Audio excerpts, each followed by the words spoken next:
July book releases I am most excited about. First, A Real Animal. This is a debut novel and a story about a woman who is struggling to get through her 20s. This is a terrifying but also beautiful story about loneliness and a very complicated love. Then, The Great Wherever. This is a story about a woman who inherits her father's farm after his death, but the farm is still occupied by four ancestral spirits who do not hesitate to pass their judgment on the mistakes of the living.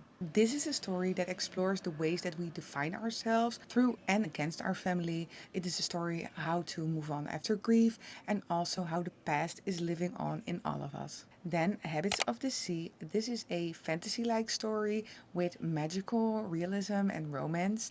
This is about a girl who discovers a deserted island and then she meets the man that is living over there. But the next day, the island has disappeared. 30 years later, this woman finds this island again and the man is still on there and he hasn't aged a single year. I already see a lot of conflicting reviews on this book, but I think the premise sounds really promising and I believe that this might be a book for the lovers of The Invisible Life of Eddie LaRue. Then Winterfolk. This is an Appalachian Gothic horror about a woman who has been exiled from this cult like place, but then decades later she decides to return with her husband and her daughter to find out what happened to her all those years ago. And then last but not least, The Man. This is about a 1960 housewife who has turned a amateur photographer, but she's starting to fear for her life when she notices the silhouette of a man in the background of her self-portraits. I believe that these books all sound very promising. Let me know which one will make it to your TBR.